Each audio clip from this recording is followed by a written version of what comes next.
But right here in the midst of the coronavirus, New York is the tip of the spear.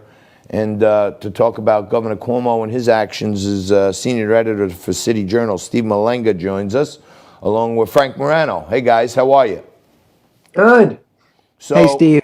Steve, there's this big call now for governors. They're going to claim bankruptcy, and they say Cuomo's alleging that New York is some kind of donor state.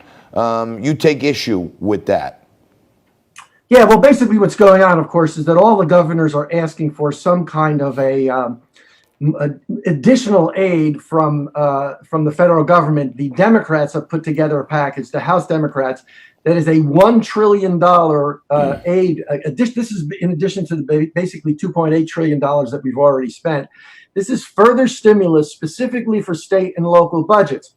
And as is often the case, with these stimulus packages, they're actually asking for a lot of stuff that really goes beyond the coronavirus. It's about, things like pension debt that they've been building up, regardless of what happens with the and what has happened with the coronavirus.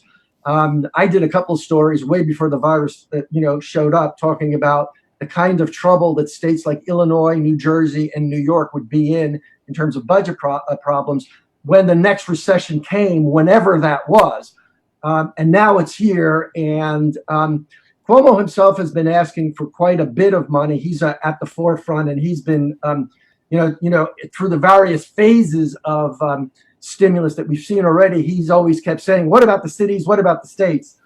And one of the arguments he made when Mitch McConnell essentially responded, McConnell responded kind of specifically to Illinois asking for a bailout for its pension funds, which of course has nothing to do with the coronavirus slowdown.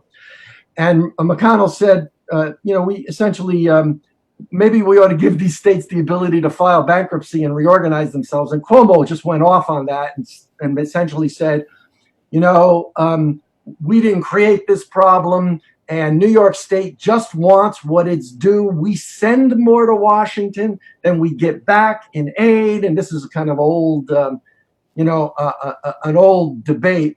And we just want our due, basically, he said. The reason I take issue with that is this whole idea that goes all the way back to when Senator Moynihan was elected in the 1970s, that New York sends more money to Washington than it gets back. And therefore, we're constantly getting undermined by the federal government, and we just deserve more in general. So what I did is, years back, I went out and actually looked very closely at what these studies did. And I was very surprised that they're basically loaded studies, which are designed to say that places like New York and California, are giving more than they're getting.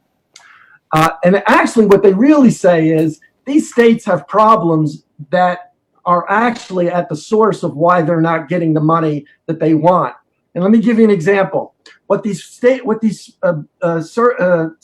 always do is they measure the amount of money that's going to Washington in taxes and the amount that's coming back in terms of federal spending. However, what I first discovered is that the biggest category of federal spending that they measure going back to the states doesn't have anything to do with like spending on programs or anything like that.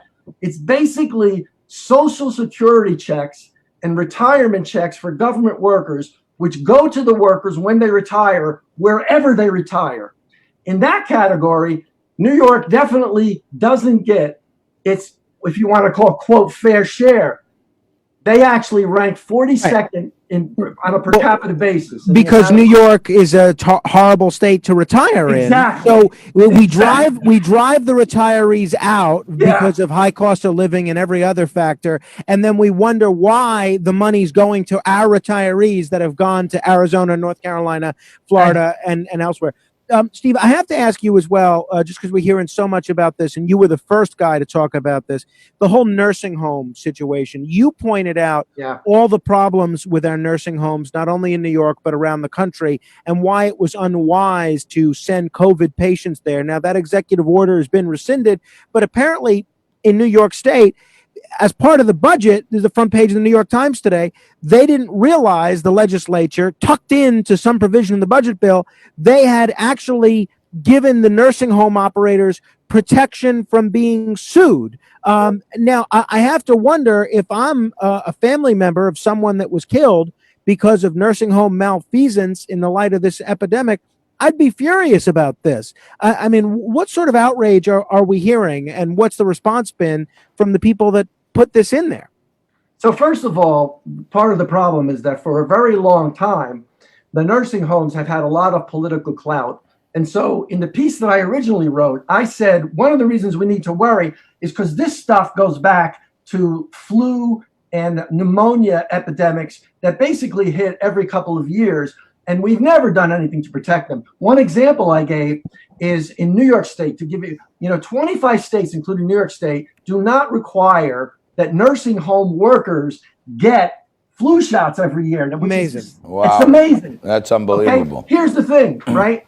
When in 2009, when you had the SARS epidemic and there was actually a vaccine, the Commissioner of Health in New York State said, well, we're going to require this year that the people get the workers get these flu vaccines.